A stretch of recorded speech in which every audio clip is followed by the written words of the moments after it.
A few years ago, I made a big parenting mistake. It was September 2019. At dinner, my older daughter asked permission to walk out of high school for the Greta Thunberg climate strike. I said, of course you can go. But then my mom energy got a hold of me. And what I did is I checked the weather forecast. It called for thunderstorms.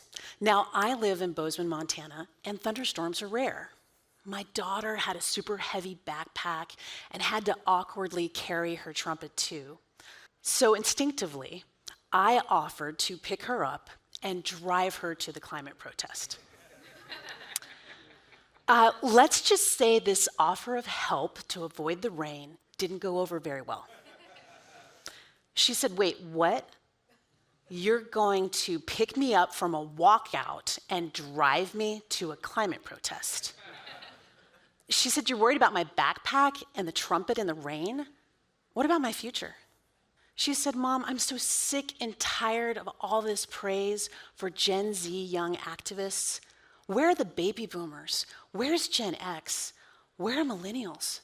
You can't leave this crisis all on our shoulders. We feel all alone. She started crying. Now, I have 20 years experience in climate policy. I have degrees in environmental science and law. I worked for Al Gore's presidential campaign and on Capitol Hill. I ran 2 environmental national nonprofits. This is my life's work.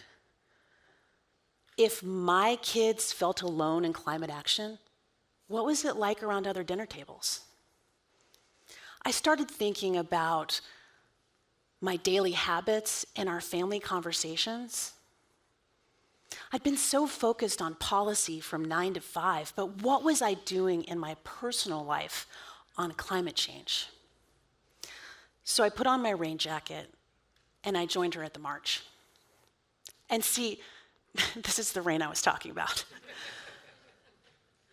But as I was walking with my family, I realized I needed to create a way for more people to see themselves in climate action. So I did what all good scientists do in response to a new problem. I dove into the research. Let's go. The response at my dinner table can be summed up in one word. It's called eco-anxiety. The American Psychological Association defines eco-anxiety as the chronic fear of environmental doom. There are other terms for this that include climate anxiety, solastalgia, climate grief. There are 3 factors that contribute to eco-anxiety. I call them the eco-anxiety trifecta. First, anxiety. Gen Z's high rates of anxiety are at a point where it's one of the most significant mental health crises facing young people in decades. Second, loneliness.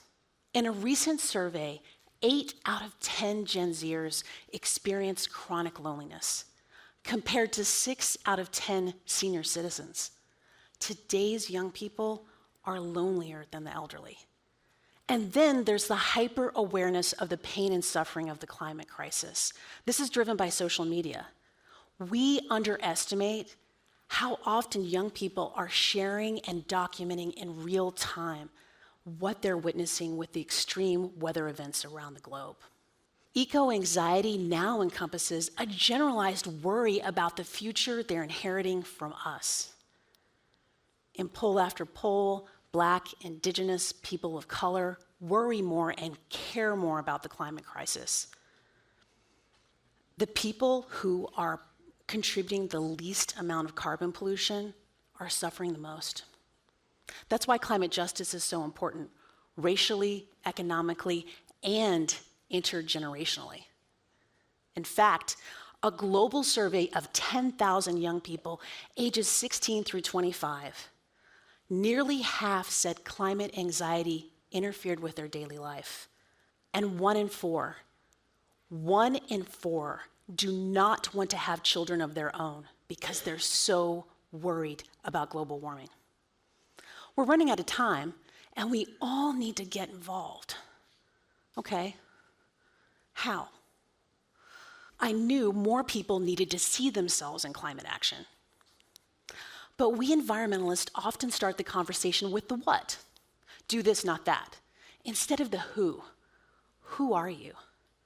Research shows that an individual is more likely to change their behavior when they can connect the decision to their own identity. And it turns out we all have a unique role to play in climate action. I created an assessment for you to find your climate superpower and activate it every day. Think Myers-Briggs or Enneagram. This is a 5-minute tool that asks, who are you in service? How do you show up for the people you love? There are 7 archetypes. First, the adventurer.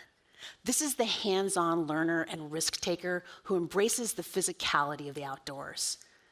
Then there's the beacon, who is focused on speaking truth to power. They're often with a bullhorn or at the podium. Then there's the influencer, who's all about people and connects changemakers to each other and shares the latest trends. Then there's the philanthropist, the giver. This person shows their love by sharing and donating time and resources. Then there's the sage that is spiritually connected to nature and makes the moral and ethical case for climate action. The spark. This is the cheerleader, the +1. Without the spark, there's no movement. And finally, the wonk. The wonk is focused on data and technology and can explain complex ideas and solutions in simple ways that we can all understand. Based on your unique identity in service, your service superpower, you then adopt a daily practice of sustainability, what I call a one green thing.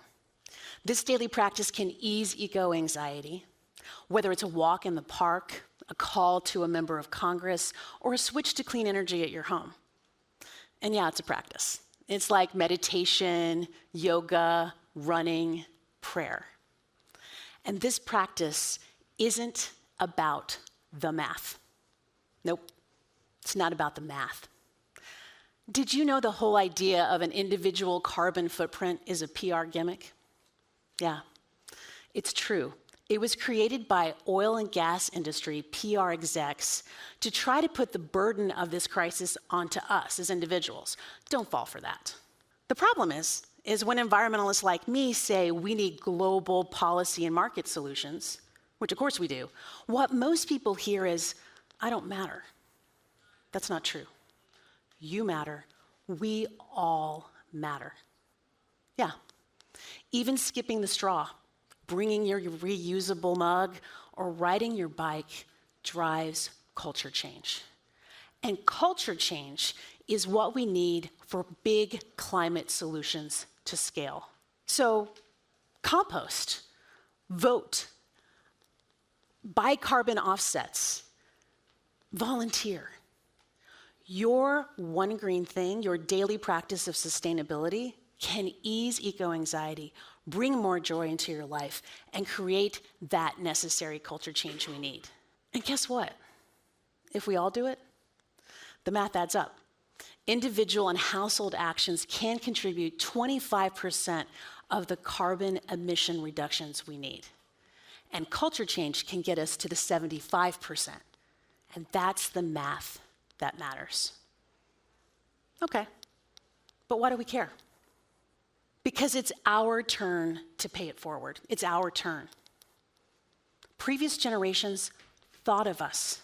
They didn't even know us, but they wanted us to have better lives. Think the invention of penicillin, the expansion of rights, the creation of Yellowstone for the benefit and enjoyment of the people.